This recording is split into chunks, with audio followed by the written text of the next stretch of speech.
വചനം തിരുവചനം മാനവരക്ഷാവചനം ഹൃദയങ്ങളെ ഒരുങ്ങിയിടുക വചനത്തെ എതിരേൽക്കാൻ.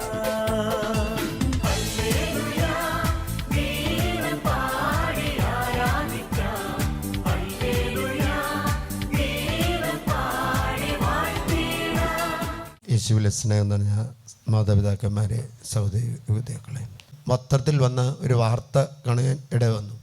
നിങ്ങൾക്ക് വായിച്ച് കേട്ടിട്ടുണ്ടാകും. ബോബി ചാക്കോ എന്ന് പറയുന്ന ഒരു ഫാദർ, CST സഭയിലെ ഒരു അച്ഛൻ എവറസ്റ്റ് കീഴടക്കാനായിട്ട് പോയി. നിങ്ങളാരെങ്കിലും വായിച്ചു? എവറസ്റ്റ് കീഴടക്കാൻ പോയി.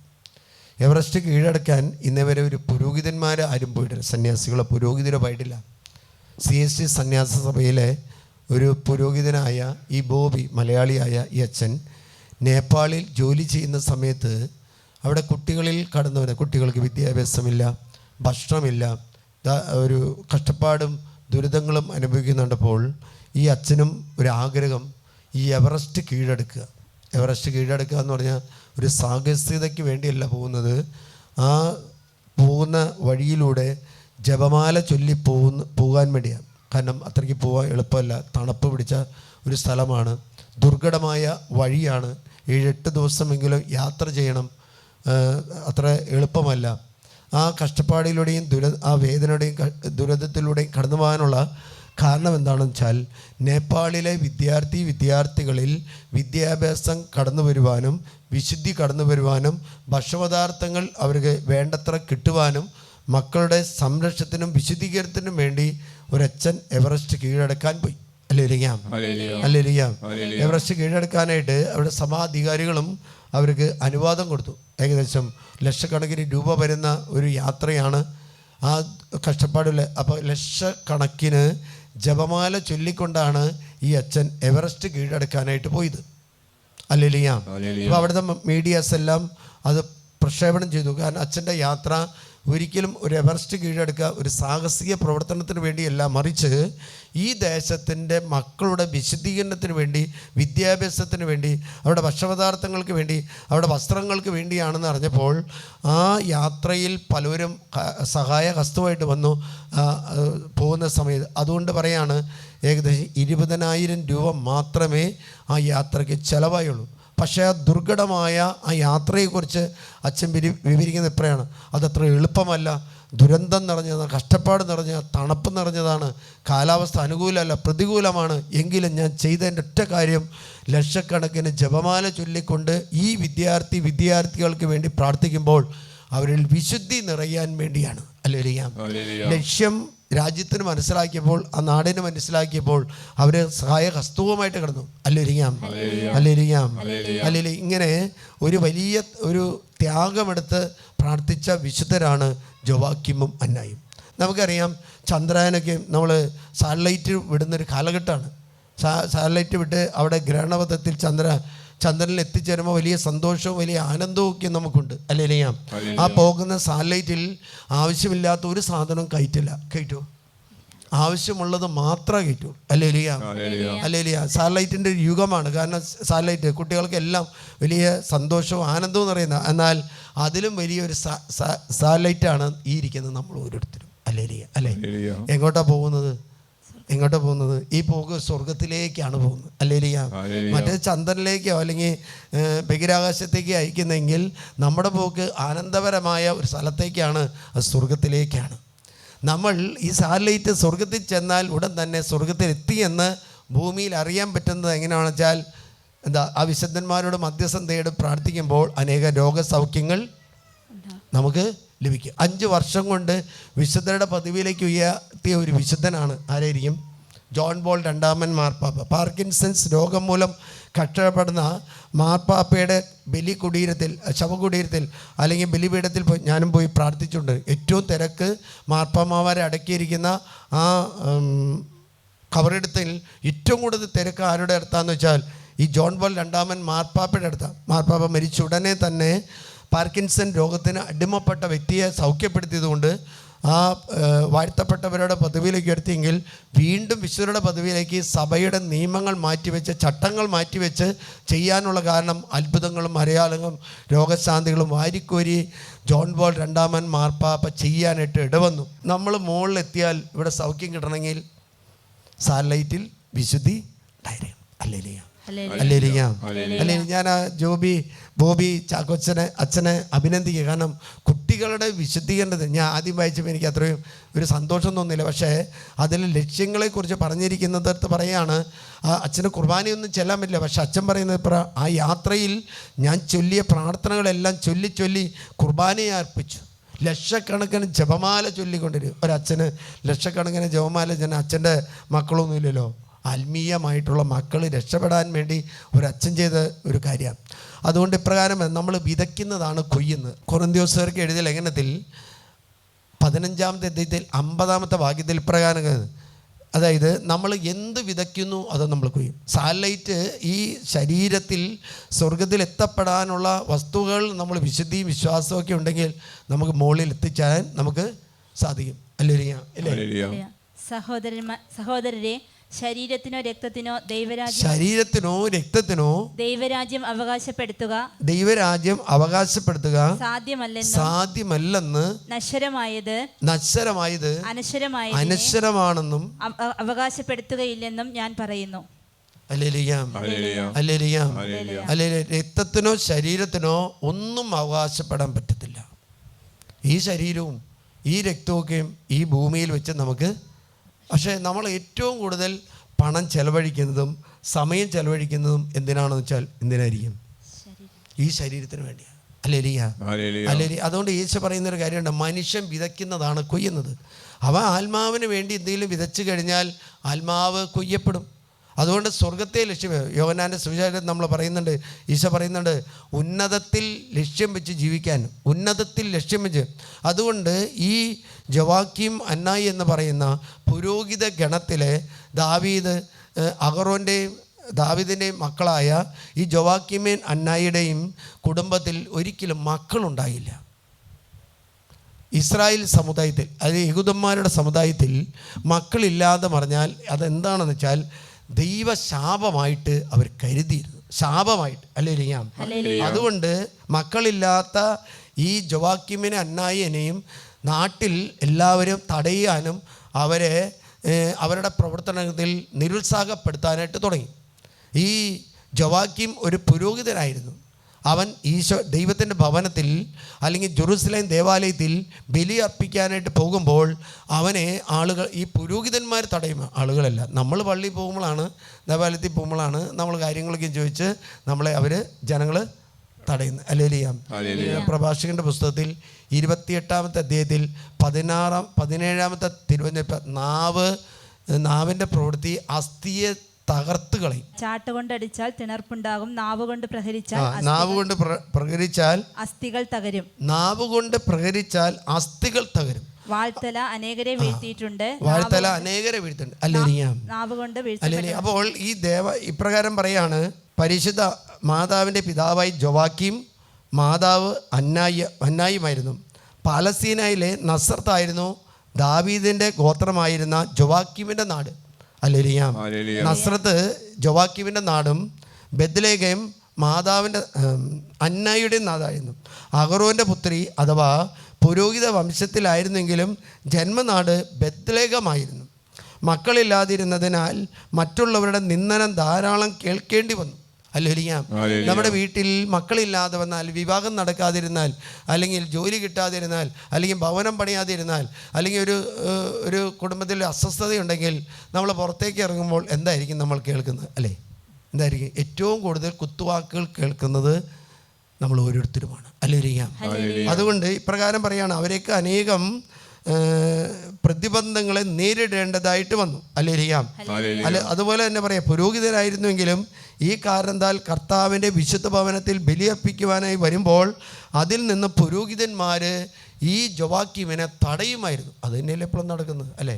ദേവാലയത്തിൽ ബലി അർപ്പിക്കാൻ പോകുമ്പോൾ നമ്മുടെ കാരണവർ കടന്നു പോകുമ്പോൾ, അല്ലെങ്കിൽ യൂദയാക്കൾ കടന്നു പോകുമ്പോൾ മറ്റുള്ള ജനം എന്താ ചോദിക്കുന്നത്?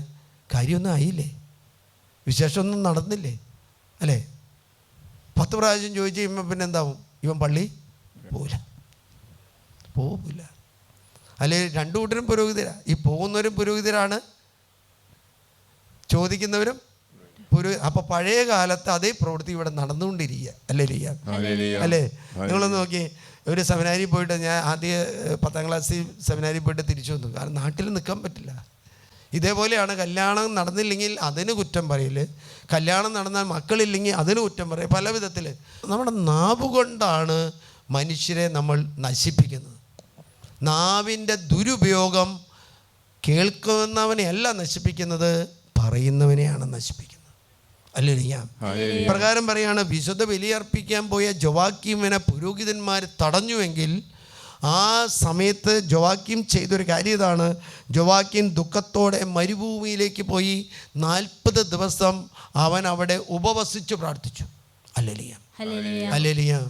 ജോവാക്കീം ചെയ്തൊരു കാര്യം, എനിക്ക് മക്കളില്ലെങ്കിൽ ആ മക്കളില്ലാത്തതിൻ്റെ കാരണം ശാപമല്ല, ആ മക്കളില്ലാത്തത് പാപത്തിൻ്റെ പരിണതഫലമല്ല, ആ മക്കളില്ലാതെ ദൈവം കോപമല്ല എന്ന് അറിയിച്ചു കൊടുക്കാൻ വേണ്ടി ജോവാക്കീം ചെയ്തൊരു കാര്യം എന്താണെന്ന് വെച്ചാൽ, അതിനെ പരിഹരിക്കാൻ വേണ്ടിയാണ് ആദ്യകാലങ്ങളിൽ ഈ മരുഭൂമിയിലേക്ക് സന്യാസിമാരും പുരോഹിതന്മാരും പോകും. അതേപോലെ ഈ പരിശുദ്ധ അമ്മയുടെ മാതാപിതാക്കന്മാരായ അപ്പനായ ജോവാക്കീം ഇത് പരിഹരിക്കാൻ വേണ്ടി മരുഭൂമിയിൽ പോയി 40 ദിവസം അവൻ ഉപവസിച്ച് തപസ്സെടുത്ത് പ്രാർത്ഥിച്ചു. മരുഭൂമിയിൽ പോയി നമുക്കറിയാം, വെള്ളമോ ഭക്ഷണമോ കിട്ടത്തില്ല, കാലാവസ്ഥ പ്രതികൂലമായിരിക്കും. അല്ലേലും നമുക്ക് ചൂടിനെ അതിജീവിക്കേണ്ടി വരും, രാത്രി ഇരുട്ടിനെ അതിജീവിക്കണം. ഈ 40 ദിവസക്കാലം അവിടെ ഉപവസിച്ച് പ്രാർത്ഥിച്ചപ്പോൾ ഉണ്ടായ സംഭവമാണ്. അപ്പോൾ അദ്ദേഹത്തിന് ദൈവത്തിൻ്റെ ദൂതന്മാർ പ്രത്യക്ഷപ്പെട്ട് അവനോട് പറഞ്ഞു, നിനക്കൊരു ശിശു ജനിക്കുമെന്ന് വാഗ്ദാനം ചെയ്യുകയും ചെയ്തു. അങ്ങനെ അവർക്ക് നീണ്ട 40 വർഷങ്ങൾക്ക് ശേഷം ലഭിച്ച ഒരു കുഞ്ഞാണ് പരിശുദ്ധ അമ്മ. ഈ പരിശുദ്ധ അമ്മ ജനിച്ചു കഴിയുമ്പോൾ ഈ പരിശുദ്ധ അമ്മയുടെ ഓരോ കാര്യങ്ങൾ നമുക്കറിയാം. ദേവാലയത്തിൽ കാഴ്ചവെക്കാൻ കൊണ്ടുചെല്ലുമ്പോൾ ദേവാലയത്തിൽ കൊണ്ടുചെന്ന് കാഴ്ചവെച്ചതിന് ശേഷം ചെയ്യുന്ന ഒരു കാര്യം എന്താണെന്ന് വെച്ചാൽ, 3 വർഷക്കാലം ദേവാലയത്തോട് ചുറ്റിപ്പറ്റി മതത്തിൻ്റെ പഴയ നിയമഗ്രന്ഥങ്ങൾ പഠിക്കുവാനും ദേവാലയത്തിൽ ഉപയോഗിക്കുന്ന വസ്തുക്കൾ ഉണ്ടാക്കാനും പരിശീലിപ്പിക്കുവാനും വേണ്ടി ഈ മകളെ ദേവാലയത്തിൽ സമർപ്പിച്ചിട്ട് ജോവാക്കീമും അന്നായും തിരിച്ചുപോയി. ഇസ്രായേൽ ജനത്തിൽ അങ്ങനെ സമ്പ്രദായം ഉണ്ടായിരുന്നു. അവരുടെ മക്കൾ ജനിച്ചാൽ ആണായാലും പെണ്ണായാലും ദേവാലയത്തിൽ കൊണ്ടുചെന്ന് സമർപ്പിച്ചതിന് ശേഷം മതപഠനത്തിന് വേണ്ടി 3 വർഷക്കാലോ 4 വർഷക്കാലോ ആ കൊച്ചിനെ ദേവാലയത്തിൽ പുരോഹിതന്മാരുടെ കസ്റ്റഡിയിൽ വിടുക ആയിരുന്നു. കാരണം അവർ മതം പഠിപ്പിക്കും, അവർ ദൈവത്തെക്കുറിച്ച് പഠിപ്പിക്കും. അല്ലേലും അങ്ങനെ പരിശുദ്ധ അമ്മ ആ ദേവാലയത്തിൽ ചുറ്റിപ്പറ്റി ജീവിച്ചപ്പോൾ അമ്മ കേട്ടൊരു കാര്യമാണ്, ഒരു പുത്രൻ ജനിക്കുമെന്ന്. അതുകൊണ്ടാണ് പരിശുദ്ധ അമ്മ ഇപ്രകാരം ഈ മതപഠനം നടത്തുമ്പോൾ, ഈ പഴയ ഇസ്രായേൽ ജനത്തിൻ്റെ മതപഠനം കേൾക്കുമ്പോൾ അവൾ പറയുന്ന ഇപ്രകാരമാണ്, ആ ശിശു ജനിക്കുമ്പോൾ ആ ശിശുവിനെ ഒന്ന് ശുശ്രൂഷിക്കാൻ, ആ ശുശ്രൂഷിനെ ജന്മം നൽകുന്ന അമ്മയെ ഒന്ന് ശുശ്രൂഷിക്കാൻ ഒരു കൃപ എനിക്ക് നൽകണമേ. സ്നേഹമുള്ളവരെ, നമ്മുടെ കുടുംബത്തിൽ നമ്മുടെ ജീവിതത്തിൽ എന്തെങ്കിലും ബുദ്ധിമുട്ടുകൾ വന്നാൽ, എന്തെങ്കിലും തകർച്ചകൾ വന്നാൽ, വിവാഹം നടക്കാതിരുന്നാൽ, മക്കളില്ലാതിരുന്നാൽ, ജോലി തകർച്ചയുണ്ടെങ്കിൽ, ഭവനം പണിയാൻ പറ്റുന്നില്ലെങ്കിൽ, ഭവനം വാങ്ങാൻ പറ്റുന്നില്ലെങ്കിൽ, അത് നമ്മൾ മനസ്സിലാക്കേണ്ടത് ദൈവത്തിന് എന്തോ ഒരു ഇടപെടൽ എൻ്റെ ജീവിതത്തിൽ ചെയ്യാൻ പോകുന്നു. അതൊരു ശാപമല്ല, അതൊരു പാപത്തിൻ്റെ പരിണതഫലമായിട്ടല്ല, ഒരു നന്മയായിട്ട് കാണണം, ഒരു പ്രത്യാശയോട് കാണണം. അല്ലേ? അത് നിരാശയായിട്ട് കണ്ടു കഴിഞ്ഞാൽ ഇന്ന് നമുക്കറിയാം, ഇന്ന് സാത്താൻ അതിശക്തമായിട്ട് പ്രവർത്തിച്ചുകൊണ്ടിരിക്കുന്ന കാലഘട്ടം. സന്യസ്തർ പോലും പുരോഹിതർ പോലും മരണങ്ങൾക്ക് കീഴ്പ്പെടുമ്പോൾ ആ മരണം സ്വാഭാവിക മരണമല്ല എന്ന് നമുക്കറിയാവുന്നതാണ്. സാത്താൻ അവൻ്റെ പ്രവർത്തനങ്ങൾ ശക്തമായിട്ട് രീതിയിൽ അവൻ മുന്നോട്ട് കൊണ്ടുപോകുമ്പോൾ നമ്മൾ ചെയ്യുന്ന ഒരു കാര്യം, ഒരു 40 ദിവസം ഒരു 50 ദിവസം ഒന്ന് പ്രാർത്ഥിക്കാൻ വേണ്ടിയിരിക്കുക. അല്ലേ? ഏതെങ്കിലും ഒരു ധ്യാന കേന്ദ്രത്തിൽ പോയി അവിടെ മധ്യസ്ഥ പ്രാർത്ഥന നടത്താം. ആദ്യം നമ്മൾ ചെയ്യുന്ന ഒരു ധ്യാനം കൂടുക എന്നുള്ളതാണ്. അല്ലേ? വണ്ടി കേടായാൽ എന്താ ചെയ്യണ്ടേ? വണ്ടി നമ്മൾ തള്ളി നോക്കും, ബാറ്ററി ഒന്ന് മാറ്റി നോക്കും, പിന്നെയും തള്ളിയിട്ട് പോകുന്നില്ലെങ്കിൽ എന്താ ചെയ്യണേ? വർക്ക്ഷോപ്പിൽ കയറ്റി ഒരു എഞ്ചിൻ പണി ചെയ്യും. അപ്പോൾ കുടുംബങ്ങളിൽ തകർച്ചയുണ്ടെങ്കിൽ, കുടുംബങ്ങളിൽ കാര്യങ്ങൾ നല്ല രീതിയിൽ മുന്നോട്ട് പോകുന്നില്ലെങ്കിൽ എന്താ ചെയ്യേണ്ടതെന്ന് വെച്ചാൽ, നമ്മുടെ ശരീരമാകുന്ന വാഹനത്തെ ഏതെങ്കിലും ഒരു വർക്ക്ഷോപ്പിൽ കയറ്റി ഒരു എൻജിൻ പണി നടത്തുക എന്നുള്ളത്. എൻജിൻ പണി നടത്തി കഴിഞ്ഞാലാണ് നമുക്ക് സാധാരണ വണ്ടി RTO എന്തെങ്കിലും സർട്ടിഫിക്കറ്റ് റോട്ടിൽ ഓടിക്കാൻ ഒരു നിയമപരമായിട്ട് അനുകൂലം കിട്ടണമെങ്കിൽ എന്താണെന്ന് വെച്ചാൽ അതൊരു എൻജിൻ പണി നടത്തി അത് കൊണ്ടുചെന്ന് സർട്ടിഫിക്കറ്റ് കിട്ടിയാൽ മാത്രമേ പറ്റുള്ളൂ. അപ്പോൾ നമ്മൾ ഈ ലോകത്തിൽ ജീവിക്കുമ്പോൾ നമുക്ക് വരുന്ന സഹനങ്ങളും ബുദ്ധിമുട്ടുകളും കണ്ടിട്ട് ആരെങ്കിലും നമ്മളെ തടയുകയോ നമ്മളെ കുറ്റപ്പെടുത്തുകയോ വേദനിപ്പിക്കുകയോ ചെയ്യുന്നുണ്ടെങ്കിൽ അതൊരു വിശ്വാസത്തിൻ്റെ തലത്തിലെടുത്തിട്ട് അതിന് പരിഹാരം ചെയ്യുന്ന, അത് ദൈവത്തിൻ്റെ ഇടപെടൽ എൻ്റെ ജീവിതത്തിൽ ഉണ്ടാകുമെന്ന് വിശ്വസിച്ചിട്ട് 40 ദിവസം ഉപവാസം എടുത്ത് പ്രാർത്ഥിച്ചാൽ ജീവിതത്തിൽ ദൈവം ഇടപെടും. ഔസേപ്പിതാവിൻ്റെ ജീവിതത്തിലും അത് സംഭവിക്കുന്നുണ്ട്. ഹല്ലേലൂയ. ഔസേപ്പിതാവിൻ്റെ ജീവിതത്തിൽ കള്ളനായിട്ട് ചിത്രീകരിക്കുമ്പോഴും ആ തെറ്റിദ്ധാരണ വരുത്തുമ്പോഴും അവനെ ഒരു ദുഷ്ടനായിട്ട് വരുത്തുമ്പോഴും അവിടെ എല്ലാം ദൈവത്തിൽ ആശ്രയിച്ചുകൊണ്ട് ജീവിക്കുമ്പോഴാണ് അതിനെ പരിഹരിക്കാൻ പറ്റുന്നത്. ഔസേപ്പിതാവിൻ്റെ അപ്പം പറയുന്നുണ്ട്, ഞാൻ പോയി അവരോട് ചോദിക്കട്ടെ എന്ന് ചോദിക്കുമ്പോൾ ഔസേപ്പിതാവ് പറയുന്ന പ്രകാരമാണ്, അതിന് നമുക്ക് പരിഹാരമുണ്ട്. അല്ലേ, പരിഹാരമുണ്ട്. അല്ലേലിയ. അതുകൊണ്ട് നമ്മുടെ കുടുംബത്തിൽ എന്തെങ്കിലും സഹനങ്ങളോ ബുദ്ധിമുട്ടുകളോ വേദനകളോ തകർച്ചകളോ രോഗങ്ങളോ അപകടങ്ങളോ കടന്നു വന്നാൽ എന്താ ചെയ്യേണ്ടതെന്ന് വെച്ചാൽ, നമ്മൾ അതിന് ദൈവത്തിൻ്റെ അടുത്ത് ഉത്തരത്തിന് വേണ്ടി കാത്തിരിക്കണം. ഉത്തരം കർത്താവ് തരും. അല്ലേലിയ. ഒരു കുടുംബം ഇവിടെ ലൈവ് ചെയ്യുന്ന സമയത്ത് TV-യിലൂടെ ഈ ഓൺലൈനിലൂടെ കണ്ടു. എന്നിട്ട് അവർ അന്ന് വൈകിട്ട് എന്നെ വിളിച്ച് ഞാൻ അവരായിട്ട് സംസാരിച്ചു. ഞാൻ അവരോട് ചോദിച്ച കാര്യങ്ങളൊക്കെ മനസ്സിലാക്കി കഴിഞ്ഞപ്പോൾ ഞാൻ അവരോട് പറഞ്ഞു, ഇപ്രകാരം പറഞ്ഞു, ഇത് ഒരു 1-ാം പ്രമാണത്തിൻ്റെ മേഖലയാണ് കുടുംബത്തിൽ. അപ്പോൾ അവർ പറഞ്ഞു, ശരിയാണ് വെച്ചാൽ 1-ാം പ്രമാണമുണ്ട്. ഞങ്ങളുടെ ഇഷ്ടംപോലെ സമ്പത്തുണ്ടായിരുന്നു, ഇഷ്ടംപോലെ ഞങ്ങൾക്ക് ആരോഗ്യവും ആയുസ്സും എന്ന് പറഞ്ഞ സമ്പത്തും ഉണ്ടായിരുന്നു. അതുകൊണ്ട് സമ്പത്ത് കൂടുമ്പോൾ ഉണ്ടാകുന്ന കാര്യം എന്ന് പറഞ്ഞാൽ പാപം ചെയ്യാനുള്ള ടെൻഡൻസി നമുക്ക് കൂടുതൽ. ഹല്ലേലൂയ. അതുകൊണ്ട് അവർ പറഞ്ഞു എല്ലാ ആചാരങ്ങളും ചെയ്യും, ഏത് മതത്തിൻ്റെ ആചാരങ്ങൾ ചെയ്യാനായിട്ട് ഇടവന്നു. അപ്പോൾ ഞാൻ പറഞ്ഞു അതിന് പരിഹാരം ചെയ്യണം. അപ്പോൾ ആ സഹോദരനെ പരിഹാരം ചെയ്യാം, അത് ഞങ്ങൾ പരിഹാരം ചെയ്യാൻ വേണ്ടിയിരിക്കുന്നു. ഹല്ലേലൂയ. കാര്യങ്ങളൊക്കെ നമ്മൾ പറയുമെങ്കിലും നമ്മൾ പരിഹാരം നമ്മുടെ നാവ് കൊണ്ട് തന്നെയാണ് ചെയ്യുള്ളൂ. ഹല്ലേലൂയ. ശരീരത്തിൽ ഏറ്റെടുക്കാൻ നമ്മൾ തയ്യാറല്ല. പുലർച്ചയ്ക്ക് എഴുന്നേറ്റ് പ്രാർത്ഥിക്കാൻ നമ്മൾ തയ്യാറല്ല. പുലർച്ചയ്ക്ക് എഴുന്നേറ്റ് പ്രാർത്ഥിക്കുന്ന ഒരു പ്രാർത്ഥന മാത്രമല്ല, മറിച്ച് അത് പരിഹാരമാണ്. പുലർച്ചയ്ക്ക് എഴുന്നേറ്റ് 3 മണി കഴിഞ്ഞിട്ട് പ്രാർത്ഥിക്കാൻ പറയുന്നത് പരിഹാരമാണ്. നമുക്ക് അസാധ്യമായിട്ടൊരു കാര്യമാണ്, പക്ഷേ കർത്താവ് നമ്മളെ സഹായിച്ചാൽ സഹായിക്കും. അല്ലേലേ. ഞാൻ ഇവരോട് പറഞ്ഞു, ഇവർ ചേട്ടന്മാരെ കൂട്ടിയിട്ട് ഇവിടെ വന്നു. ഞാനിപ്പോൾ ഓരോന്ന് കാര്യം ചോദിക്കുമ്പോൾ ഞാൻ അവിടെ പോയി തരാം, ഇവിടെ പോയി തരാം, ഇന്ന മലയിൽ പോയി ഇന്ന മല. അപ്പോൾ ഓരോരുത്തർ പറയുന്നുണ്ടെങ്കിൽ ഞാനാണെന്ന് പറയുന്നത്. ഞാൻ പറഞ്ഞു ഇതിനു വേണ്ടി പ്രാർത്ഥിക്കണം. ഇല്ലെങ്കിൽ നിങ്ങളുടെ കുടുംബത്തിൽ രോഗങ്ങളും ബുദ്ധിമുട്ടുകളും കടന്നു വരും, വിവാഹ ബന്ധങ്ങൾ വേർപ്പെടാനായിട്ട് ഇടവരുമെന്ന് പറഞ്ഞു. അപ്പോൾ അവിടെ ഒരു കുട്ടി ഒരു ഉയർന്നൊരു ഇതിന് എൻട്രൻസ് എഴുതണ്ടായി. അപ്പോൾ അവൾക്ക് ഏറ്റവും ആഗ്രഹം എന്താണെന്ന് വെച്ചാൽ എൻട്രൻസിൽ ജയിക്കണം. എൻട്രൻസിൽ ജയിച്ച് എൻട്രൻസിൽ ഡിഗ്രി എടുക്കണം, മാസ്റ്റർ ഡിഗ്രി എടുക്കാനുള്ളതാണ്.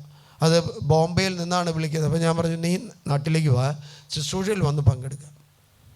ഞാൻ പറഞ്ഞു ഒറ്റ കാര്യം ഇതാണ്, ഡിഗ്രി എടുക്കുകയോ ജോലി കിട്ടുകയല്ല ആദ്യം ചെയ്യേണ്ടതെന്ന് ജീവിക്കാൻ പഠിക്കുക എന്നുള്ളതാണ്. അല്ലേ, ജീവിക്കാൻ. ഞാൻ 1-2 ചേട്ടന്മാർ 1-2 കുടുംബങ്ങളിവിടെ വന്ന കുടുംബങ്ങൾ കണ്ടിട്ടുള്ളൂ. മക്കൾക്ക് വിശ്വാസം ഉണ്ടാകാൻ വേണ്ടി പ്രാർത്ഥിക്കാൻ.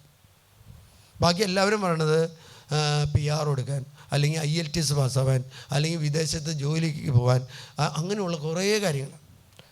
അപ്പോൾ ഇവർ കിട്ടിക്കഴിഞ്ഞാൽ പിന്നെ ഉണ്ടാകുന്നത് വെച്ചാൽ അടുത്ത സമയത്ത് തന്നെ. അപ്പോൾ ഒരു കുടുംബം ഇവിടെ മക്കളെ കൊണ്ടുവന്നു. അപ്പോൾ ഞാൻ പറഞ്ഞു ഈ 2 അപ്പോൾ ചേട്ടൻ കാണാനാണ് വന്നത്, പക്ഷേ കിട്ടിയത് അനിയനെയാണ്. പ്രാർത്ഥിച്ചുകൊണ്ടിരിക്കുമ്പോൾ അനിയനോട് ചോദിച്ചു, അനിയനെ കണ്ടു പറഞ്ഞു ചേട്ടൻ പുറത്തിരിപ്പുണ്ട്, അവൻ ഇങ്ങോട്ട് കയറി വരുന്നില്ല. അപ്പനും അമ്മയും കൊണ്ടുവന്നത് ചേട്ടനെ കാണാനാ. അല്ലേലൂയ. അപ്പോൾ ഞാൻ പറഞ്ഞു അവനെയും കയറ്റിക്കൊണ്ടുവരാൻ പറഞ്ഞു. 2 ആളെ നോക്കിക്കഴിഞ്ഞപ്പോൾ 2 ആളെ ഏകദേശം ഒരേ പരിവാ, നല്ല രീതിയിൽ പോകുന്ന പരിവാണ്. അപ്പോൾ ഞാൻ പറഞ്ഞു ഒറ്റ കാര്യം പറഞ്ഞു, തൽക്കാലം ഇവൻ വിദേശത്ത് പോകാൻ അത്ര നല്ലൊരു അവസ്ഥയല്ല എന്ന് പറഞ്ഞു. അല്ലേലൂയ. അപ്പം മാതാവിനെ അപ്പനെ അമ്മേനെ സ്വാധീനിച്ച് ഇവർ ലക്ഷക്കണക്കിന് രൂപ എന്ന് പറഞ്ഞു കഴിഞ്ഞാൽ ഈ 3.5 ലക്ഷം കനേഡിയൻ ഡോളർ കൊടുത്ത് പോയി. ഇപ്പം എന്താണെന്ന് വെച്ചാൽ അടുത്തൊരു പ്രശ്നത്തിലേക്ക് മാറി. അതുകൊണ്ട് സ്നേഹമുള്ളവരെ, ഈ കുടുംബത്തോടെ പറഞ്ഞ് ജീവിക്കാനാണ് പഠിക്കേണ്ടത്. അല്ലാതെ ജീവിക്കാൻ പഠിച്ചിട്ട് എന്ത് ചെയ്യണം? കരാട്ടെ പഠിച്ച മുമ്പ് എന്താ ചെയ്യേണ്ടത്? സ്റ്റെപ്പ് തെറ്റാതെ നോക്കുക എന്നുള്ളത്. നമ്മൾ ജീവിതത്തിൽ പഠിക്കേണ്ട ജോലിയല്ല, വിദ്യാഭ്യാസമല്ല, അല്ലെങ്കിൽ സ്വത്തല്ല, പണമല്ല. ആദ്യം ചെയ്യേണ്ടത് കുടുംബ വിശദീകരണത്തിന് വേണ്ടി പ്രാർത്ഥിക്കണം.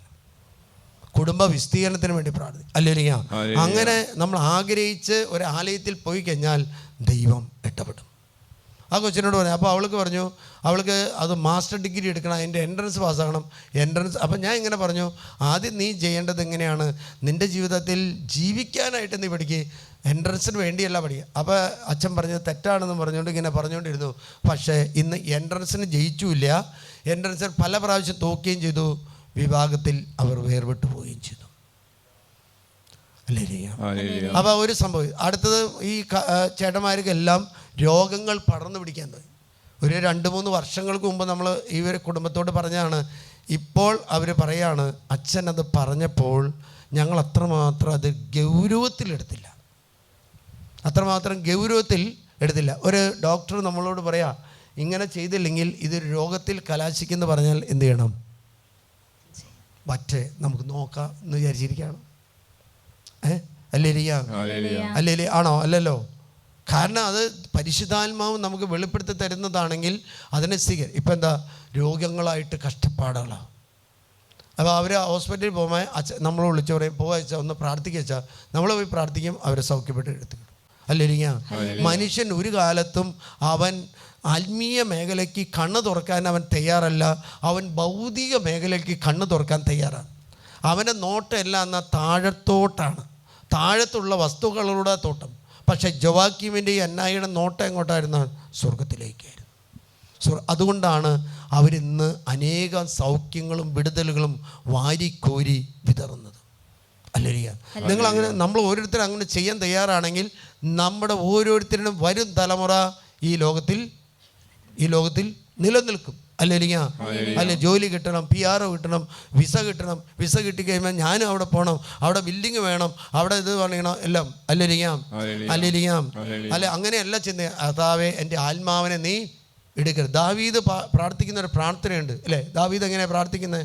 ദാവീദിനോട് നാഥാൻ പ്രവാചകൻ പറയുന്നു, എൻ്റെ വീട്ടിൽ സഹനങ്ങൾ വരുന്നു, നിൻ്റെ വീട്ടിൽ കൊലപാതകങ്ങൾ സംഭവിക്കും, നിങ്ങളുടെ മരണം സംഭവിക്കും എന്ന് പറയുമ്പോൾ അവൻ പ്രവാചകനോട് പറയുന്ന ഒരു കാര്യമുണ്ട്, പ്രവാചക, ഇത് എന്നിൽ സംഭവിക്കാതിരിക്കാൻ വേണ്ടി നീ പ്രാർത്ഥിക്കും. ശെമിയോനോട് പത്രോസ് പറയുമ്പോൾ, ശെമിയോൻ കാശ് വെള്ളിത്തൊട്ട് കൊണ്ട് രക്ഷപ്പെടില്ല എന്ന് അവൻ പറയുന്നത്, നിൻ്റെ കണ്ണ് പൊട്ടനെ കാണാമെന്ന് പറയുമ്പോൾ അവൻ പറയുന്നൊരു കാര്യമുണ്ട് അപ്പസ്തോല പ്രവർത്തനത്തിൽ, ഇത് സംഭവിക്കാതിരിക്കാൻ വേണ്ടി പ്രാർത്ഥിക്കും. അതുകൊണ്ട് ഈ വംശ പരമ്പരയിൽ അതിൽ വിശുദ്ധരല്ലാത്ത വ്യക്തികളുണ്ടെന്നും, എന്നാൽ ദാവീദും ദാവീദിൻ്റെ പിൻതലമുറക്കാരും ജോവാക്കീം അന്നായും പരിഹാരം ചെയ്തതുകൊണ്ട് അവരെന്ന് വിശുദ്ധരായിട്ട് മാറി എന്നാണ് ഈ സുവിശേഷം നമുക്ക് നൽകുന്നത്. നോമ്പെടുത്ത് പ്രാർത്ഥിക്കുന്ന മനുഷ്യർക്ക് രോഗം ഉണ്ടാവില്ല. നമ്മുടെ കുട്ടികളോടൊന്ന് ചോദിച്ചു, വീട്ടിൽ 1-2 പിള്ളേരുള്ളൂ, ഒരു കിലോ 2 കിലോ ഇറച്ചി ഫ്രീസറിൽ, അന്ന് ഫ്രിഡ്ജും അധികം ഉണ്ടായില്ലല്ലേ?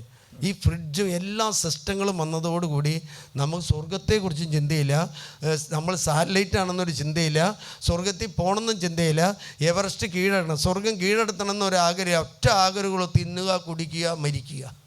നാളെ നമ്മൾ ജീവിക്കുമെന്ന് അറിയില്ല. അതുകൊണ്ട് ഇന്ന് തിന്നുക, കുടിക്കുക, ആനന്ദിക്കുക, നൃത്തം ചെയ്യുക, ആഘോഷിക്കുക. അല്ലേലിയ? അതുകൊണ്ട് ക്രിസ്തു പഠിപ്പിച്ച ഒരു കാര്യമാണ്, നീ തിന്നുകയും കുടിക്കുകയും ആനന്ദിക്കുകയും നൃത്തം ചെയ്തോ, നീ വിതയ്ക്കുന്നതാണ് കൊയ്യുള്ളൂ.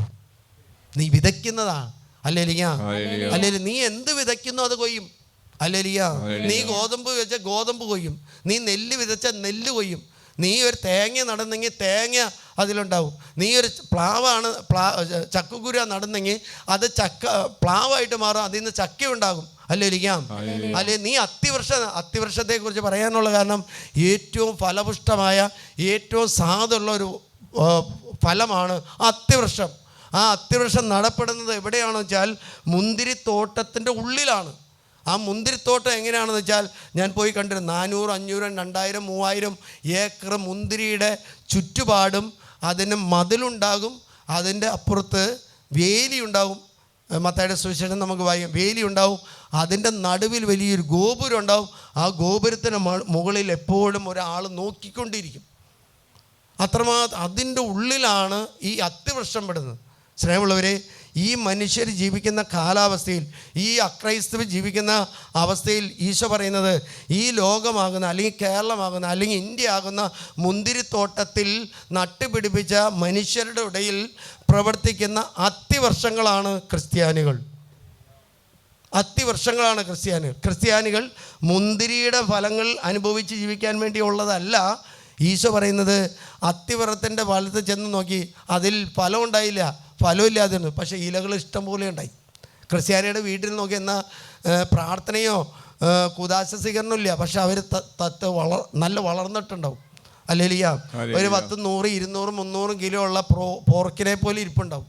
ആ കുടുംബം പറയുന്ന അച്ഛൻ പറഞ്ഞ് 3 വർഷങ്ങൾക്ക് മുമ്പ് പറഞ്ഞത് ഇന്ന് കുടുംബത്തിൽ സംഭവിച്ചുകൊണ്ടിരിക്കുക. ഇപ്പോൾ ഉള്ള കാര്യം, എപ്പോൾ ആസ്പത്രി പോയാലും ഞാൻ പോയി പ്രാർത്ഥിക്കണം. അല്ലേലിയ. എളുപ്പമാണോ? അതുകൊണ്ട് ഒരു ആത്മീയ പിതാവ്, ഒരു പുരോഹിതൻ, ഒരു കൗൺസിലർ പ്രാർത്ഥിച്ചിട്ട് ഒരു കാര്യം പറയുകയാണെന്ന് വിചാരിക്കുക, അത് പ്രത്യാശയുടെയാണ്, വിശ്വാസത്തിൻ്റെ ആണെങ്കിൽ നിങ്ങൾ അടിയുറച്ച് വിശ്വസിച്ചാൽ നിങ്ങൾക്ക് ലഭിക്കും. ഇനി ഒരു പുരോഹിതൻ പറയുന്നത് കറക്റ്റായിട്ട് കിട്ടാത്തതാണെങ്കിലും നിങ്ങൾ വിശ്വസിച്ചാൽ നടക്കും. കാരണം എന്താ? പുരോഹിതൻ പറഞ്ഞാൽ ദൈവം അത് കേൾക്കും. അല്ലേലിയ. ഇവിടെ പാലക്കാട് രൂപതയിൽ വലിയ പ്രശ്നം ഉണ്ടാക്കിയ ഒരു കേസാണ്.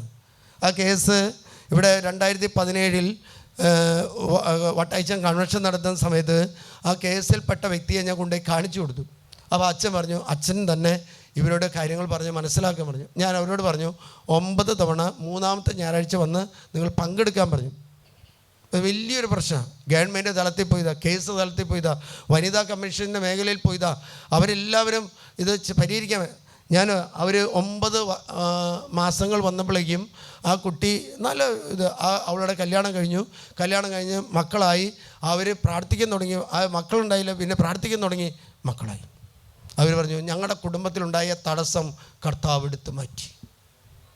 അല്ലേറിയാം. അത് നോട്ടീസും വാൾ പോസ്റ്ററുകളും അടിച്ച് ഇറക്കിയൊരു സംഭവമാണ്. ഞാൻ എത്രയേ പറഞ്ഞോളൂ, നിങ്ങൾ ഒരു കാര്യം ചെയ്യും, 9 തവണ 9 മാസത്തിൽ വചനം കേൾക്ക്. വചനത്തിന് മാത്രമേ പരിഹരിക്കാൻ പറ്റുള്ളൂ, യേശുവിന് മാത്രമേ പരിഹരിക്കാൻ പറ്റുള്ളൂ. അല്ലേറിയാം. ഹോസ്പിറ്റൽ പ്രസ്ഥാനങ്ങൾ, ഡോക്ടർമാർ വിധി ഞാൻ ജീവിക്കില്ല എന്ന് 2013 വിധി എഴുതിയ അച്ഛനാണിത് പറയുന്നത്. ആ ഹോസ്പിറ്റലിലെ ഡോക്ടർമാർ എഴുതിയ വിധി മാറ്റി എഴുതിയത് ഒരു ഡോക്ടറാണ്. ആ ഡോക്ടർ പറഞ്ഞു, അച്ഛൻ വീണ്ടും എഴുന്നേക്കും, അച്ഛൻ വീണ്ടും സുവിശേഷം പ്രസംഗിക്കും. ദൈവം നമ്മുടെ ജീവിതത്തിൽ ചെയ്യുന്നത് മനുഷ്യൻ പറയുന്നതിൻ്റെ ജസ്റ്റ് ഓപ്പോസിറ്റ് ചെയ്യും. അല്ലേലിയാം. ദൈവം, ഞാൻ ഒരു ഇടവകയിൽ ആദ്യമായിട്ട് ചെന്ന ഇടവകയിൽ അവിടുത്തെ പള്ളി പണിയാൻ സഹായിച്ച ഒരു മനുഷ്യനുണ്ട്. അത് സ്കറിയ ചേട്ടൻ. അപ്പോൾ ഞാനൊരു ദിവസം ഭക്ഷണം കഴിച്ചുകൊണ്ട് രാത്രി 9:30 ഇരിക്കുന്ന സമയത്ത് അവിടുന്ന് ഫോൺ വരാണ്, അച്ഛൻ പെട്ടെന്ന് എത്തണം, ഇവിടെ മരിക്കാൻ കിടക്കാൻ ഒരാൾ. നമ്മൾ ചോറ് ഉണ്ടുകൊണ്ടിരിക്കുമ്പോൾ നമുക്കറിയാം, ഈ ഉണ്ടുകൊണ്ടിരുന്നാലും അത് ഉപേക്ഷിച്ച് പോകണം എന്നുള്ള ഒരു അച്ഛൻ്റെ ദൗത്യം. ഞാൻ ഏകദേശം പെട്ടെന്ന് രോഗീലേപനം കൊടുത്തു, കാരണം മരിക്കാൻ പോകുന്ന ആളാണല്ലോ. നമ്മൾ ചെന്ന വഴിയിൽ നിന്ന് രോഗീലേപനം കൊടുത്തു. അപ്പോൾ അവർ പറഞ്ഞു, അച്ഛനിവിടെ നിൽക്കുകയാണെങ്കിൽ മരണം കാണാമെന്ന് പറഞ്ഞു. അപ്പം ഞാൻ പറഞ്ഞു, ഞാൻ ഭക്ഷണം കഴിച്ചുകൊണ്ടിരിക്കുകയാണ്, കുദാശി ആയതുകൊണ്ട്, രോഗീലേപനം ആയതുകൊണ്ട് ഞാൻ പെട്ടെന്ന് വന്നത്. നിങ്ങളൊരു കാര്യം ചെയ്യും, നിങ്ങൾ പിന്നെ അറിയിച്ചാൽ മതി, മരിച്ചു കഴിയുമ്പോൾ അറിയിച്ചാൽ മതി. കാരണം 9:45, 10 ഞാൻ തിരിച്ചു പോന്നു കഴിഞ്ഞ് പിറ്റേ ദിവസം നമ്മൾ ഈ കാര്യം പെട്ടെന്ന് മറന്നുപോയി, ചോദിക്കാൻ മറന്നുപോയില്ല, കാരണം മരിച്ചെങ്കിൽ അറിയിക്കും. അത് കഴിഞ്ഞ് 3 മാസം കഴിഞ്ഞ് ഞാൻ അവിടെ നിന്ന് അതിൻ്റെ ടൗണിലൂടെ വണ്ടി ഓടിച്ചു പോകുമ്പോൾ ഈ സഹോദരൻ ഒരു മുടിവെട്ട് കടയിലേക്ക് കയറി പോവാണ്. ഈ സക്രിയ എന്ന് പറയുന്ന ചേട്ടൻ മുടിവെട്ട് കടയിലേക്ക് കയറും. ഞാൻ പറഞ്ഞു, ഇത് പ്രേതമാണോ? നമ്മളന്ന് ശുശ്രൂഷ ചെയ്ത് തുടങ്ങിയിട്ടില്ല, അല്ലേ ഇരിക്കുക, ശുശ്രൂഷ ചെയ്തുള്ള. അപ്പോൾ ഇത് പ്രേതമാണെന്ന്. അപ്പം ഞാൻ വേഗം ഇവരുടെ മകൻ നടത്തുന്നൊരു ഹോട്ടലുണ്ട്, ആ ഹോട്ടലിൽ ചെന്ന് അവിടെ സൈഡിൽ വണ്ടി എടുത്തിട്ട് ഞാൻ ചോദിച്ചു, നിങ്ങളുടെ ചേട്ടൻ്റെ അപ്പനാണോ പോണേന്ന് ചോദിച്ചു.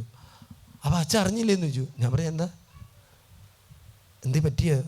ഇല്ല അച്ഛാ, അത് രോഗീലേപനം ചെയ്തു കൊടുത്ത ഉടനെ തന്നെ ആ ബ്ലഡ് പോകുന്നത് നിന്നു.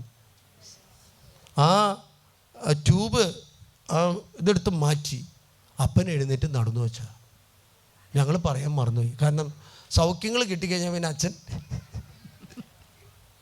സൗഖ്യങ്ങൾ കിട്ടിക്കഴിഞ്ഞാൽ ഡോക്ടർമാർ വേണ്ട, സൗഖ്യങ്ങൾ കിട്ടിക്കഴിഞ്ഞാൽ പിന്നെ നേഴ്സുമാർ വേണ്ട, സൗഖ്യങ്ങൾ കിട്ടിക്കഴിഞ്ഞാൽ ഹോസ്പിറ്റലും വേണ്ട.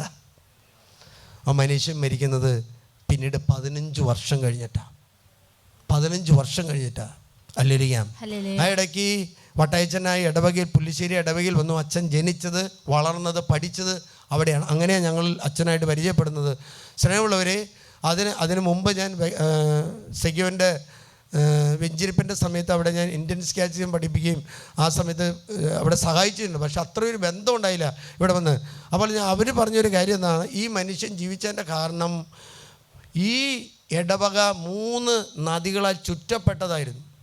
ഇവിടെ നിന്ന് വിശുദ്ധ കുർബാനയ്ക്ക് വെള്ളം കയറിക്കഴിഞ്ഞാൽ ആരും പുറത്തേക്ക് പോകില്ല. കാരണം വെള്ളം കയറി കഴിഞ്ഞാൽ പിന്നെ പരിഹാരമുണ്ടല്ലോ. കാരണം വെള്ളം തിങ്ങി നിറഞ്ഞതുകൊണ്ട് ഞങ്ങൾക്ക് മണ്ണാർക്കാട് കുർബാന കാണാൻ പോകാൻ പറ്റില്ല, കാഞ്ഞിരപ്പുഴയ്ക്ക് പോകാൻ പറ്റില്ല, പൊന്നങ്കോടിന് പോകാനും പറ്റില്ല. അപ്പോൾ പ്രശ്നം ആരുടേതായി? കർത്താവിൻ്റെതായി. കാരണം പ്രകൃതിയെ സംരക്ഷിക്കുന്ന കുർബാനയ്ക്ക് പോകാൻ കൃത്യം അയക്കേണ്ടത് ആരാണ്? കർത്താവാണല്ലോ. അല്ലേലിയ. അപ്പോൾ ഇരുമ്പം പിതാവ് കണ്ടൊരു കാര്യമാണ്, അവിടെയുള്ള മക്കൾ ഒരു 10-40 വീടുണ്ട്, അവരുടെ ആത്മീയ രക്ഷ നഷ്ടപ്പെടാതിരിക്കാൻ വേണ്ടി പിതാവിന് ആരോ കൊടുത്തൊരു സമ്മാനം കൊണ്ടുപോയിട്ട് നമ്മുടെ പഞ്ഞിക്കാരനച്ഛൻ്റെ കൊടുത്തിട്ട് അച്ഛനോട് പറഞ്ഞു അവിടെ ഒരു ദേവാലയം പണിയാൻ പറഞ്ഞു. ദേവാലയം പണിയാൻ പറഞ്ഞപ്പോൾ ആ സമയത്ത് ആ ദേവാലയത്തിന് വേണ്ടി അധ്വാനിച്ച മനുഷ്യനാണ് ഈ സക്രിയസ് വീഴാമല എന്ന് പറയുന്ന അച്ഛനും ചേട്ടനും. അതിൻ്റെ കൂടെ പിന്നാലെ വീടുകൾ കയറി ഇവരെ സംഘടിപ്പിക്കാൻ നടന്ന ആളുമാണ് സേവറച്ചനും. അല്ലേ? ആ മനുഷ്യൻ മരിക്കുമോ? ഇല്ലല്ലോ. ദൈവം അവനെ. അപ്പോൾ വിശ്വാസം കൊണ്ട് ആ മനുഷ്യൻ ഒരു ദേവാലയം പണിതുയർത്താൻ വേണ്ടി ആളുകളെ സംഘടിപ്പിക്കാൻ വേണ്ടി ഇറങ്ങിയപ്പോൾ കർത്താവ് ചെയ്തൊരു കാര്യമാണ്, മരിക്കാൻ പോയപ്പോൾ അവനെ വീണ്ടും ജീവിക്കാനായിട്ട് അനുവദിക്കുക മാത്രമല്ല 15 വർഷം നീട്ടിക്കൊടുത്തു. ഇതെനിക്ക് മനസ്സിലായത് ആരാണ്? ഏത് രാജാവാണ്? എസക്കിയ രാജാവ് തന്നോട് പറഞ്ഞു, പ്രവാചകനെ അയച്ചിട്ട് പറഞ്ഞു, എല്ലാം കണക്ക് തീർക്കാൻ പറഞ്ഞു. അവൻ ഭിത്തി വിലക്ക് മുഖം തിരിച്ച് ഒറ്റ കരച്ചിൽ പറഞ്ഞപ്പോൾ കർത്താവ് പറഞ്ഞു, ഈ യെശയ്യാ പോയിട്ട് പറയുക 15 വർഷത്തോടും ജീവിക്കും. സ്നേഹമുള്ളവരെ, അതുകൊണ്ട് നമ്മൾ ചെയ്യേണ്ട ഒരു കാര്യം, നമുക്ക് സ്വർഗത്തിൽ പോകാനുള്ള സാറ്റലൈറ്റുകളാണെന്ന് നമ്മൾ തിരിച്ചറിഞ്ഞുകൊണ്ട് അതിനു വേണ്ടി അധ്വാനിക്കുക. അല്ലേരിക്കാം.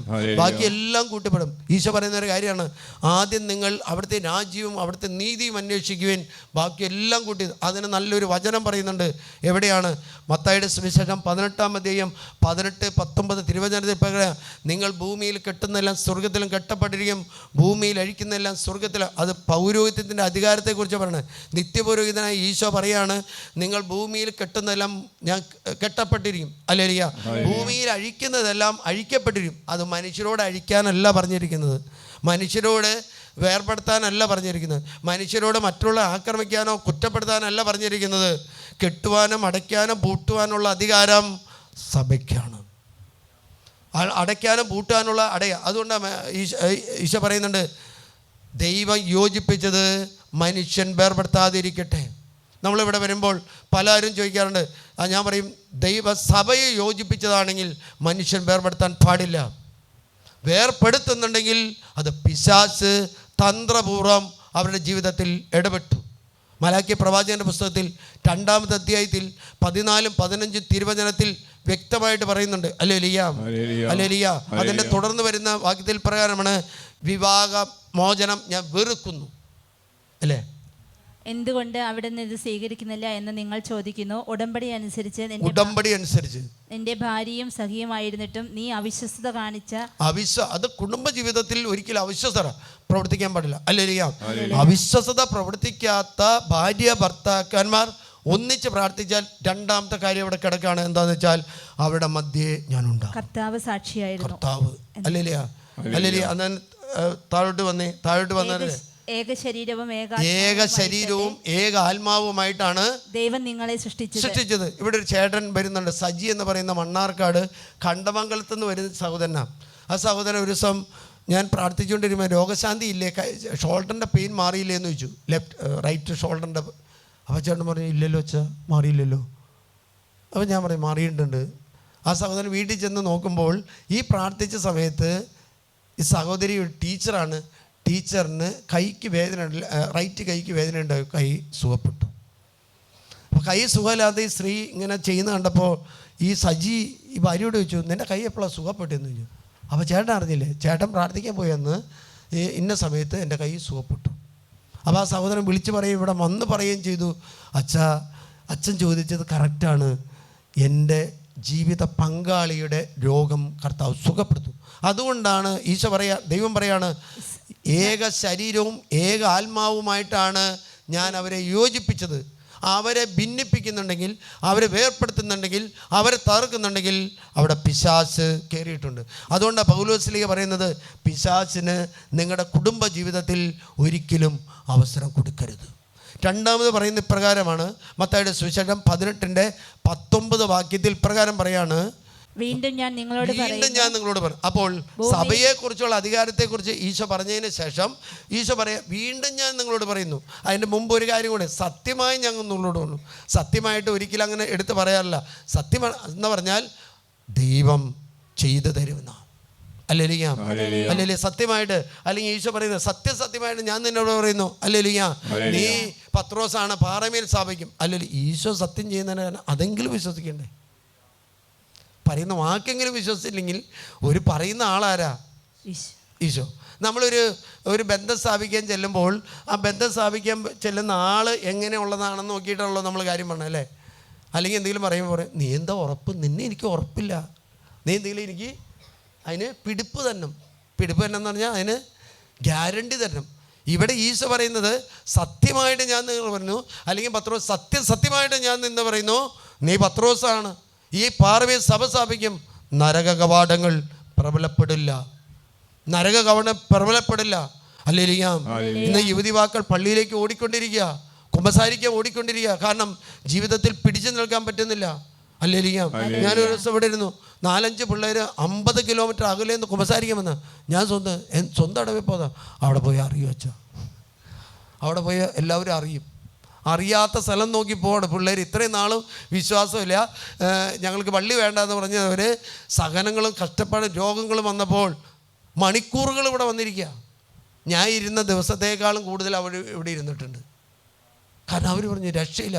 കല്യാണം നടന്നു, 15 ദിവസം കഴിഞ്ഞു, പെണ്ണ് വീട്ടിൽ ചെന്നിട്ട് വിദേശത്തേക്ക് പോയി. അവൾ പറഞ്ഞു അതങ്ങ് ഉപേക്ഷിക്കാൻ പറഞ്ഞു. നമ്മൾ ഈ ലോട്ടറി ടിക്കറ്റൊക്കെ എടുക്കുമ്പോൾ കീറിത്തരുന്ന പോലെയാണ്. നമ്മൾ സംഭാവന കൊടുക്കുമ്പോൾ 50 രൂപ കൊടുക്കുമ്പോൾ ഒരു കൂപ്പൺ കീറി തരുന്നതെന്ന് കല്യാണം. വേറൊരു പയ്യൻ പറഞ്ഞിപ്പോഴാണ് 2 മാസം അയച്ചാൽ നാട്ടിലൊന്നും അറിഞ്ഞിട്ടില്ല. നാട്ടിൽ വിചാരിച്ചിട്ടുണ്ടെങ്കിൽ ഞങ്ങൾ കല്യാണം കഴിഞ്ഞ് ഭാര്യ ഭർത്താവ്. അവൾ പറഞ്ഞു എനിക്കതിനെ വേണ്ട. അതിനേന്നാ പറയണേ. ഒരു മനുഷ്യനായിട്ടല്ല കാണുന്നത്, അല്ലേ? മനുഷ്യനാകണമെന്ന് എന്താ? ദൈവം ഇറങ്ങി വരുമ്പോഴാണ്. ഹല്ലേലൂയ. അതുകൊണ്ട് പ്രകാരം നീ ഭൂമിയിൽ കെട്ടുന്നില്ല, സ്വർഗത്തിലും കെട്ടപ്പെടും. ഞാൻ വീണ്ടും നിങ്ങളോട് പറയുന്നു, ഭൂമിയിൽ നിങ്ങളിൽ രണ്ടുപേര് യോജിച്ച് ചോദിച്ചാൽ ഏതൊരു കാര്യവും എൻ്റെ സ്വർഗ്ഗസ്ഥനായ പിതാവ്. ആദ്യം ചോദിക്കേണ്ട. അതുകൊണ്ടാണ് ജോവാക്കിയും അന്നായും ഉറച്ചു പോയിട്ട് പ്രാർത്ഥിച്ചത് എന്താ? മക്കൾക്ക് വേണ്ടി. ജോവാക്കിയും അന്നായും മക്കളില്ലാതെ ദേവാലയത്തിലേക്ക് വിശുദ്ധ കുർബാന അർപ്പിക്കാൻ പോകുമ്പോൾ അവരെ തടഞ്ഞ പുരോഹിതൻ്റെ മുമ്പിൽ നിലനിൽക്കണമെങ്കിൽ, അതിനെ എതിർക്കണമെങ്കിൽ ദൈവം ഇടപെടണമെന്ന് യോവാക്കിന് അറിയാമായിരുന്നു. ആ തടഞ്ഞ പുരോഹിതന്മാരെ തടയാൻ പാടില്ലായിരുന്നു. കാരണം എന്താ? അന്ന് ഇസ്രായേൽ ജനത്തിൻ്റെ ഒരു വീഴ്ചയായിരുന്നു. പാപമാണ്, ശാപമാണ്, കിട്ടില്ല എന്ന്. ഇന്ന് യേശു ക്രിസ്തു കാൽവരി മലയിൽ മരിച്ചതോടുകൂടി ശാപം എന്ന വാക്ക് എടുത്തു മാറ്റി, ബന്ധനം എന്നത് എടുത്തു മാറ്റി, പാപം എന്നത് എടുത്തു മാറ്റി. പാപമുണ്ട്, ഞാൻ കുമ്പസാരിച്ചാൽ, വിശുദ്ധിക്ക് വേണ്ടി പ്രാർത്ഥിച്ചാൽ കൃപ എന്നിലേക്ക് വരിക, അഭിഷേകം എന്നിലേക്ക് തരാം. ഹല്ലേലൂയ. അതുകൊണ്ട് തൊട്ടടുത്ത വചനത്തിൽ പറയാ, നിങ്ങളുടെ മധ്യേ ഞാനുണ്ടാകും. എന്തെന്നാൽ 2-3 പേർ എൻ്റെ നാമത്തിൽ ഒരുമിച്ച് കൂടുന്നിടത്ത് അവരുടെ മധ്യേ. അപ്പോൾ ഒരു ഭാര്യയും ഭർത്താവും ഹൃദയ ഐക്യത്തോടു കൂടി അവർ കുടുംബത്തിൽ പ്രാർത്ഥിക്കുകയും അവരുടെ ജീവിതത്തിൽ അവർ വിശ്വസിച്ച് പ്രാർത്ഥിക്കുകയും ചെയ്യുമ്പോൾ അവരുടെ മധ്യേ യേശു ഉണ്ടാകും. ഹല്ലേലൂയ. നിങ്ങളുടെ കുടുംബത്തിൽ യേശു ഇല്ലെങ്കിൽ എന്താ കാരണം എന്ന് വെച്ചാൽ, യേശുവിനെ നിങ്ങൾ കുടുംബത്തിലേക്ക് വിളിക്കുന്നില്ല. അവനെ വിളിച്ച പെസക. കാരണം എന്താ? എപ്പോഴും പ്രാർത്ഥിക്കണം, പള്ളിയിൽ പോകണം, ദൈവകൽപ്പന പാലിക്കണം, ദൈവ പ്രമാണങ്ങൾ പാലിക്കണം, ദൈവകൽപ്പന പാലിക്കണം. ഹല്ലേലൂയ. ഒരു സഹോദരി കഴിഞ്ഞ ദിവസം എന്നെ വിദേശത്തു നിന്ന് വിളിച്ചു. അവരിവിടെ ശുശ്രൂഷയിൽ വന്ന് പങ്കെടുത്തിട്ടുള്ള, അവരുടെ കുടുംബം ഇവിടെ വന്ന് പങ്കെടുത്തുള്ള, അവർ പറയാണ് അച്ഛാ ഒന്ന് പ്രാർത്ഥിക്കണം. എന്തേ ഞാൻ ചോദിച്ചു. അപ്പോൾ പറയാണ് ചേട്ടൻ ഒരു കാട്ടുമൃഗത്തെ പോലെ മുഖത്ത് നോക്കുമ്പോൾ മനുഷ്യനാണെന്ന് തോന്നുന്നില്ല അച്ഛാ, എന്ത് പിശാചിൻ്റെ ഒരു പ്രവർത്തനമുണ്ട്. എന്ത് നിനക്കെന്താ കിട്ടിയ? ആ പറയാണ് എന്നെ കുത്തുകയും ഇടിക്കുകയും ചെയ്യാണ്. ഞാൻ ഒറ്റ കാര്യം ചോദിച്ചു, എത്ര ദിവസമായി പ്രാർത്ഥിച്ചിട്ടെന്ന് ചോദിച്ചു. എത്ര ദിവസമായി? 2 ദിവസമായി അച്ഛാ, പ്രാർത്ഥന ശരിക്കും നടക്കുന്നില്ല. ഞാൻ പ്രാർത്ഥിക്കുകയാണെങ്കിൽ ആ ചേട്ടൻ വന്നിരുന്ന് പ്രാർത്ഥിക്കുകയുള്ളൂ, പ്രാർത്ഥിക്കാതെ ഇരിക്കുകയാണെങ്കിൽ ചേട്ടന് ഇഷ്ടമാണ്. അങ്ങനെയാണെങ്കിൽ പ്രാർത്ഥിക്കാതെ ഇരുന്ന 3 ദിവസവും ഈ മനുഷ്യൻ്റെ ജീവിതത്തിലേക്ക് ആരിറങ്ങി വന്നു? ഞാൻ പറഞ്ഞില്ല, ആ ചേച്ചി പറയുന്നത് പിശാച് ഇറങ്ങി വന്നത്.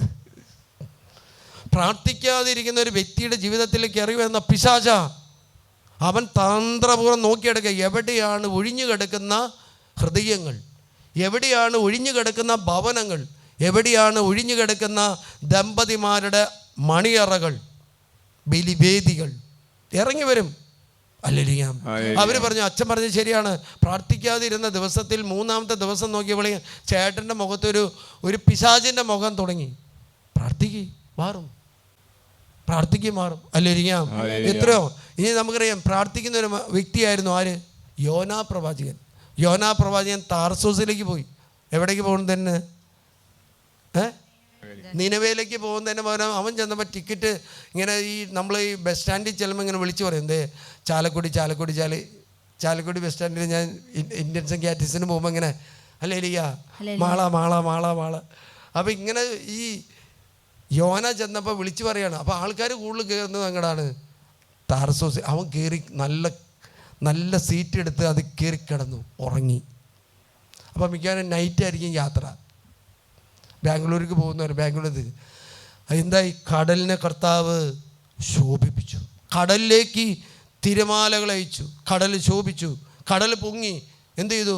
കപ്പലിലുള്ളവരെന്ത്? കപ്പലിലെ വസ്തുക്കൾ വലിച്ചെറിയാൻ തുടങ്ങി.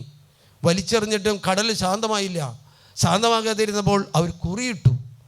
അവരെ കപ്പിത്താൻ പറഞ്ഞു എല്ലാ ക്യാബിനിലും പോയി നോക്കാൻ പറഞ്ഞു. ക്യാബിനിൽ പോയി നോക്കിയപ്പോഴാണ് കമ്പിളിയും പുതച്ച് സുഖമായിട്ട് കിടക്കുന്ന യോനയെ കാണാം. അവൻ പറയുന്നൊരു കാര്യമുണ്ട്, 1:6-7 യോനയിൽ ഇപ്രകാരം പറയാം, എല്ലാവരും തങ്ങളുടെ ദേവനെ വിളിച്ച് പ്രാർത്ഥിക്കുന്നു. കപ്പൽ മുങ്ങാതിരിക്കാൻ വേണ്ടി പ്രാർത്ഥിക്കുമ്പോൾ നീ എന്താ ഉറങ്ങിക്കിടക്കുന്നതെന്ന് ചോദിക്കുന്നൊരു കാര്യമുണ്ട് അല്ലേ? അപ്പോൾ കപ്പിത്താൻ അടുത്ത് വന്ന് കണ്ടോ, ഡ്രൈവർ അടുത്ത് വന്നിട്ട് ചോദിക്കുകയാണ്, മനുഷ്യ നീ എന്താ ഉറങ്ങുന്നേ? തുടർന്ന് വരുന്നത് എന്താണ് ഇതിന്റെ അർത്ഥം? എന്താണ് ഇതിന്റെ? എഴുന്നേറ്റ് നിന്റെ ദൈവം. ലോകം മുഴുവനും നശിക്കാൻ പോകുന്ന സമയത്ത്, കുടുംബങ്ങൾ നശിക്കുന്ന സമയത്ത്, ഇടവകൾ നശിച്ചുകൊണ്ടിരിക്കുന്ന സമയത്ത് ഒരു അച്ഛൻ കിടന്നുറങ്ങുകയാണെങ്കിൽ എന്തായിരിക്കും പറഞ്ഞത് അല്ലേ? ഒരു സിസ്റ്റർ കിടന്നുറങ്ങുകയാണെങ്കിൽ വേണ്ട. നിങ്ങളുടെ കുടുംബങ്ങൾ നശിക്കുന്ന സമയത്ത് ഏറ്റവും കൂടുതൽ കണ്ണുനീരോടുകൂടി മുട്ടിപ്പോടുകൂടി പ്രാർത്ഥിക്കേണ്ടത് ആരാ? മാതാപിതാക്കന്മാരാ. അതാ യോവാക്യം അന്നാൻ ചെയ്ത് ഈ പറയാണ്. അവർ എഴുന്നേറ്റ് പ്രാർത്ഥിക്കാൻ പറഞ്ഞു. എന്നിട്ട് അവർ കുറിയിട്ടപ്പോൾ ഇവൻ്റെ കുറി വീണു. ഇവൻ എന്ത് ചെയ്തു? ഇവനെ ആട്ടി ഒറ്റ വിടിട്ടു. അവൻ പറഞ്ഞു, എന്നെ വെള്ളത്തിലേക്ക് ഇട്ടോ, വെള്ളം ശാന്തവും. ഭർത്താവ് ഭാര്യ ഇടിക്കാൻ വരുന്ന സമയത്ത് ഭർത്താവ് പറയാം, നിന്നെ ഇടിക്കുന്നത് നീ എന്നെ പിടിച്ച് ഈ വീടിൻ്റെ പുറത്തേക്ക് ഇട്ടോ, നീ ശാന്താവെന്ന് പറയോ? പ്രാർത്ഥിക്കാതിരിക്കുന്ന മനുഷ്യൻ പിശാചിൻ്റെ സന്താനമാണ്. കടലിലേക്ക് വീണു. എന്ത് ചെയ്തു? അവനെ തിമിംഗലം വന്ന് വിഴുങ്ങി എന്ന് പറഞ്ഞാൽ അത് യേശു 3 ദിവസം മണ്ണിൻ്റെ അടിയിൽ കിടക്കുന്ന പ്രതീകമാണ്. അല്ലേലിയ. നിങ്ങളുടെ കുടുംബത്തിൽ എന്ത് പ്രശ്നങ്ങളുണ്ടെങ്കിലും നിങ്ങൾ കുടുംബത്തിലെ മാതാവും പിതാവും ദമ്പതിമാർ ഒന്നിച്ച് പ്രാർത്ഥിച്ചാൽ ദൈവത്തിൻ്റെ ആത്മാവ് അവിടെ ഇടപെടും. അല്ലേലിയ. നിങ്ങളുടെ കുടുംബത്തിൽ എന്തെങ്കിലും പ്രശ്നങ്ങളുണ്ടെങ്കിൽ ചെയ്യേണ്ടത് ഒരു 40 ദിവസം ഉപവാസം എടുക്കണം. അല്ലെങ്കിൽ 1 വർഷത്തേക്ക് മാംസം വർജിച്ച്.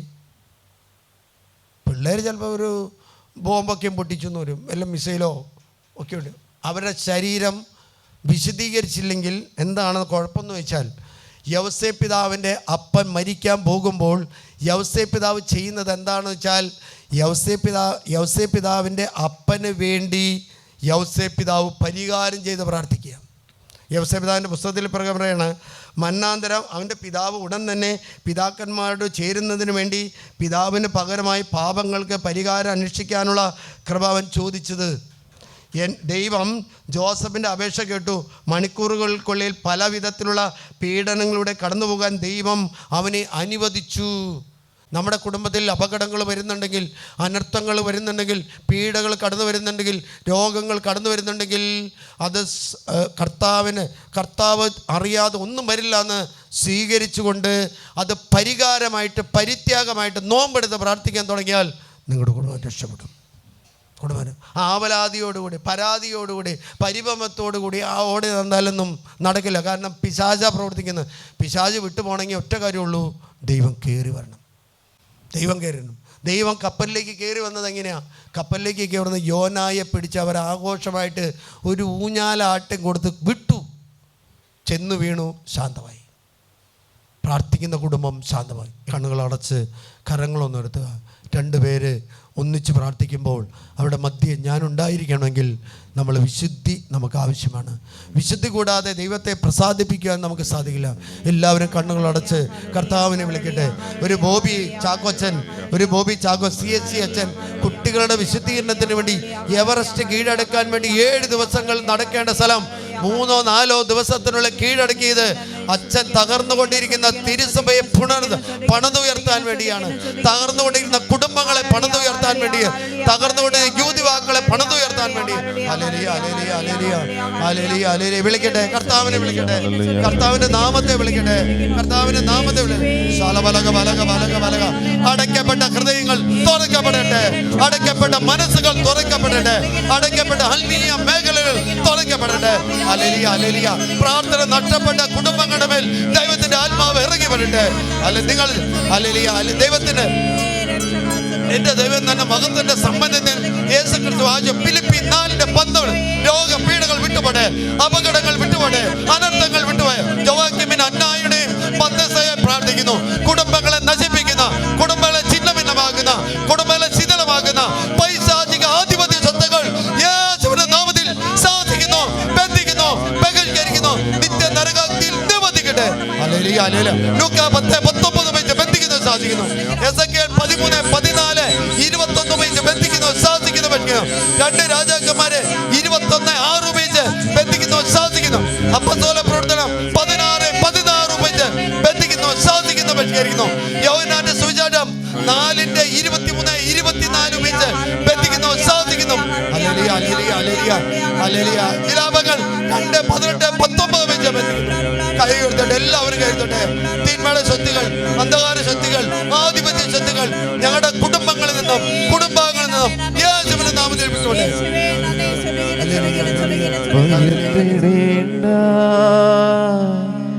മകനേ മകളേ,